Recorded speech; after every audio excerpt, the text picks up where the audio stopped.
So those are the ones I talk to them, and I love my trochees. And I try to talk them out of being on those trochees, because I don't like women swallowing estrogen. Okay. The hot flashes, they're not happening on your skin. You feel it there, but that's a signal from your brain. Your brain is crying for estrogen. So that's a group of women that absolutely needs to seriously consider going on estrogen. In my world, you don't go on estrogen without going on progesterone, period. Everybody goes on estrogen and progesterone, even if you've had a hysterectomy. Now, a conventional doctor is going to say, you don't need progesterone if you don't have a uterus. And I say, but every other cell in my body has progesterone and estrogen receptors. Isn't progesterone doing something for every other cell in my body? And hi there. And I will bet that you are more anxious than you used to be. I'll bet you're more anxious than you used to be. I mean, Oh, yeah. You significantly, because you were on it, and all of a sudden, basically, you just stopped it cold turkey. They didn't let you taper off of it or anything. One of the wonderful things that progesterone does for women, if you don't take too much, Yeah. is it helps you feel grounded and calm. So women are given Prozac, and they're given Xanax. I mean, Xanax is very similar to Prozac is very similar to progesterone in terms of what it does. It helps you calm down.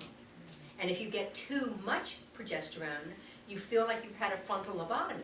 You know, you just, no passion. Everything just seems like too much bother.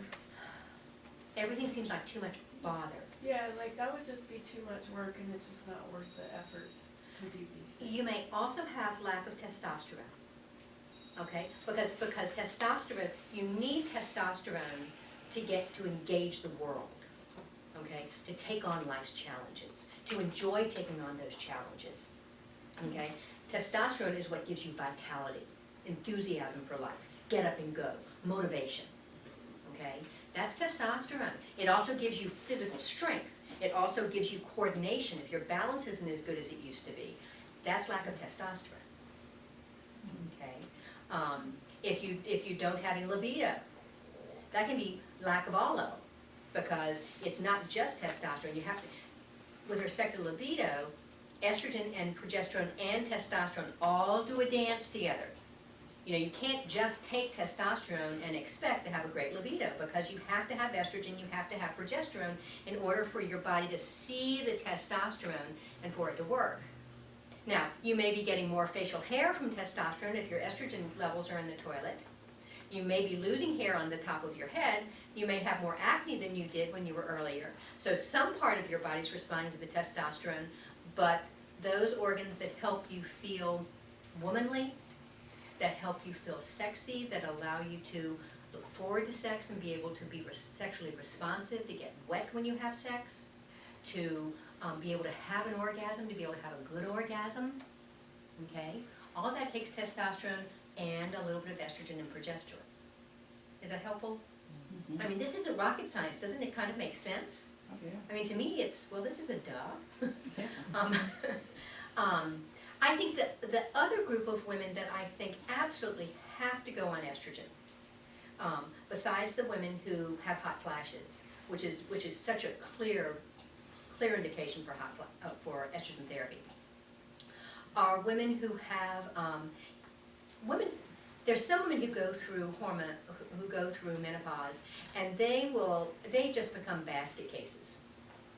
Okay, and they need the estrogen and the progesterone, and eventually they'll probably need some testosterone. Their brains are just very, very sensitive to it. And I mean, women used to be put institutionalized because they would just fall apart. Those women clearly need those hormones. They do not need Prozac. They do not have a Prozac deficiency. They have an estrogen and a progesterone deficiency. Okay, the third group that I think absolutely has to be on estrogen, and I'm one of these women also, is women who have a family history of Alzheimer's disease, because the single hormone that helps reduce your risk of getting Alzheimer's disease the most is estrogen. If you have a history of Parkinson's disease in your family, Alzheimer's disease. Those frequently are associated with mercury toxicity, and the thing that protects you the most is estrogen. Okay? And there are lots of other reasons for going on hormones, but those are 3 populations of women that I really try to explain to them, this is why I'm doing this. Okay? If you have a family history of cardiovascular disease, especially postmenopause, family history of hypertension postmenopause, if you develop hypertension postmenopause, family history of dementia, as I mentioned before, and osteoporosis, because estrogen by itself is not going to build you bone. Once you've lost it, taking some estrogen or taking some black cohosh or something like that is not going to build you bone. It will help stabilize what you have. It's progesterone and testosterone that help you build it. In addition to the strength training, in addition to dropping on your heels and jarring your bones, which is what I tell women to do to help build bone in addition to everything else. The estrogen, again, it helps you hold on to what you have, but progesterone and testosterone turn on the bone building cells. And so, again, it's a dance between the 3 of them that helps you rebuild that bone. And you can, in addition to taking the whole list of supplements, but if you don't have the hormones there in the first place, the supplements aren't going to work very well. Because if the cells aren't turned on by the hormones, they're not going to uptake the nutrients that you're giving them. So when I have you taking, and I don't remember your chart, but if I have you taking vitamin D to get calcium out of your gut, into your bloodstream, and vitamin K2 to take that calcium and come on over here, we're going to build bone, and then the boron or the borax picks it up and it tells the calcium, go up there, we want you right up there so that you build those beautiful lattice work inside your bones. It's good and strong, but it's light because it has that crisscrossing in it. Boron does that for you. And then you need good quality, you need strontium and all kinds of other minerals also. But that process doesn't work if you don't have the hormones. Okay? You can push it with calcitonin, that will help. But it's going to work better if you've got some of the female hormones. I know that, now you don't need a whole lot. Studies have been done that showed that for building bone, you only need about 21 units of estradiol in your blood. Now, there are women who need 50 units of estradiol in their blood to feel normal. So 21 is pretty low, but the average postmenopausal level is not measurable. It's less than 11. But it's not like you have to get up to 100 where you were when you were younger. I am not a Suzanne Summers doctor, where I'm trying to get your levels back to where you were when you were in your 20s. That's crazy. You don't need to be there. You need to be at a place where you have enough to reduce your risk of heart disease, help you hold on to your bones, help you maintain your strong immune system, and protect your brain. And the level, I can't tell you exactly what that level is going to be for you, but you know if your brain's working or not. That's how much estrogen you need. That's the easiest way to know, because your brain's going to be more sensitive to it than any other tissue in your body. So if you've got your brain covered, then you've got enough for your heart, you've got enough for your immune system, you've got enough for your bones, with respect to estrogen. Does it make sense?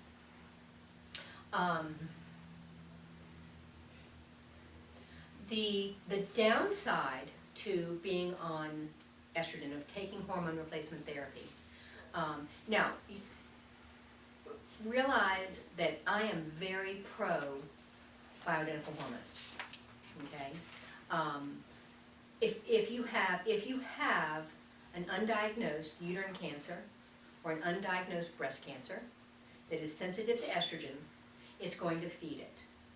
Estrogen goes out into your tissues and basically says, multiply, make more of yourselves. Okay, it doesn't care if you're a cancer or not. It says, multiply, make more of yourselves. So if you have a teeny tiny little cancer there, it's going to get bigger. All right, so most of the women who go on hormone replacement therapy, who already have cancers, that cancer will develop over about a 2 to maybe 3 year period. Usually it's in 2 years. And it'll show itself. And I'm not saying that that's a good thing, all right? It'll still show itself eventually, but it will show itself earlier. The same is true for guys. If we put men on testosterone because they have low testosterone and they have a prostate cancer, I watch men very closely for 2 years to make certain that if they do develop a prostate cancer, we pick it up as quickly as possible. And that's how you want it to be. You want to be monitored closely that way. So that I think is really the only downside to taking estrogen. The expense is one more thing you have to pay for. The hassle of putting it on every day and then forgetting it one day and then not being able to remember anyone's name at the office. I do that occasionally. They can tell when I forget my estrogen. You know, but there's not a whole lot of downside to it other than the expense and the hassle. And it does not increase your risk of cancer. All right? Even the Women's Health Initiative, when they looked at women in 2010, and the women who had been on Premarin and then stopped it, the women who had been on Prempro and stopped it, the women on Prempro were the ones who had much higher rates of not prostate, that'd be cute. That'd be a really bad side effect. That's this new growth, doctor. If you were on Prempro, those women had an increased risk of heart disease when they were on the hormones and after they were on the hormones. They also had an increased risk of breast cancer on the hormones and off the hormones. Women who were on Premarin, and these were women who had had hysterectomies, so they didn't have the bad side effects of Provera. Provera really makes estrogen even more dangerous, is what it does. But the women who were on Premarin, and they didn't have the benefit of being on natural progesterone, okay? But the women on Premarin, they had increased risk of heart attacks, didn't increase risk of breast cancer compared to placebo. Didn't see that in the first few years. And then when they looked back in 2010, the women who were on Premarin had a 23% lower risk of having breast cancer compared to the women on placebo. Now, how could they have a lower risk? Because their immune systems were working better and they were able to knock out any little cancers that they had. And the women who did get breast cancer had a 68% better chance of surviving it because their immune systems were functioning so much better. And the women who were on Premarin had a 30% reduction in all-cause mortality. And this is 10 years, 12 years after taking these hormones. So they weren't dying of heart attacks, they weren't dying of accidents. There were more of them alive because they had been on the Premarin. Any of you read about that in the newspaper? Any of you see that in headlines? No. No. And that's unfortunate because the first announcements of the Women's Health Initiative, basically just women came off of hormones in droves. Female physicians didn't. Wives of physicians didn't. But the general public, many women have gotten older a lot faster with a lot more high blood pressure, more heart disease, more cancer because they came off of those hormones. Okay. Let's go to your concern, okay? I would never say it'd be completely safe for you to be on estrogen because I don't know the status of your cancer. If you had a DCIS, if it was completely enclosed, in my world, okay, you didn't need chemo, you did not need radiation therapy. They would have treated you with both. They would have put you on tamoxifen and radiation, which I think is way overkill, and it's being tremendously criticized now. They're looking at that again, thank goodness. But I would say you can probably go back on your hormones. The very least you could do is you can go on some progesterone cream today, and you will get rid of that anxiety. It'll help you sleep better and help you get calm again. The very least you could do is find someone to work with you and go on some estriol. which is the very, very weak anti-cancer estrogen that docs like me combine with stronger estrogens. And it's wonderful for vaginal dryness. Wow. And so, I mean, there's things that you can do. And you may well be able to go, well be able to go back on full hormones. Okay? Because I mean, I feel like for myself that it's all, you know, it was so weird how it happened, and it shrunk, and you could see the MRI, the margins were so clear Mhm. that. Now, I will tell you what I would do, if I were Yeah. taking care of you, if you were my patient, I would clean you up, Right. okay? We have to look at, okay, why did you get that cancer in the first place? Okay, and is another one growing in your breast someplace else? Okay, so I would work on cleaning you up. I would have you do a heavy metal test. I mean, I would chelate you, okay? If I put you back on hormones, I would get a specialized urine test that we do that tells me, okay, exactly how do you metabolize these estrogens? Are these estrogens that I'm giving you, are we breaking them down in a way that is going to increase your risk of breast cancer? Because I've got 3 genes that push me towards breast cancer, and I'm still on estrogen, okay? I also take supplements that change how I metabolize those estrogens so that I don't produce carcinogenic breakdown products of the estrogens, because I do, okay? And so I lower the dose of that. I would get you out of your bra, okay, so that your breast would detox faster. Get your breast clean, get your body clean, and then try reintroducing the hormones. So it's not just here, have your hormones. It's let's get you clean, get you stable, get your immune system good, and then let's put you back on the best combination of hormones that we can put you on. Does that make sense? Yeah. Cancer cannot grow in your body unless you let it. Absolutely. So that if you have lots of toxins on board, as all of us do, okay? I don't know what the average is, but somewhere between 90 and 200 toxins is average in this country. If you have a lot of toxins, many of which are estrogenic, right? If you have all that stuff on board, then that's why we're seeing so much more breast cancer. That's why we're seeing so much more prostate cancer. I mean, prostate's an excretory organ. You know, toxins come through your prostate in those prostatic secretions. They're the same kind of toxins that cause breast cancer contribute to prostate cancer. And that's why we're seeing this.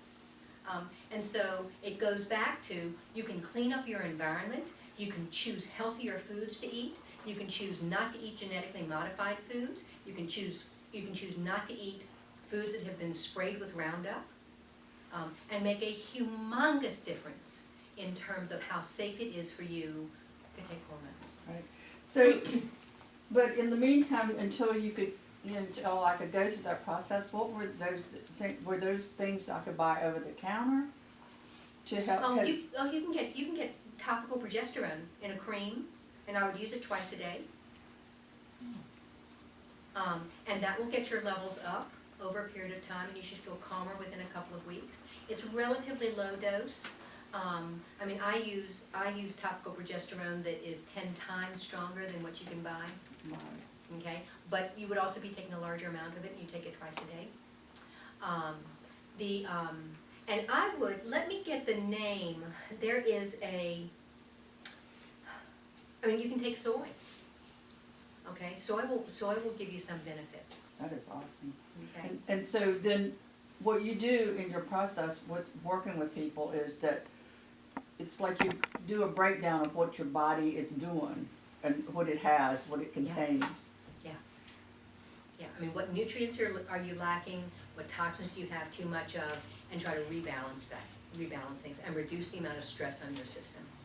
And get every single woman out of their bras, because bras I go to my website, it was my website called brafree.org, I saw that. and don't wear your bras any more than you have to.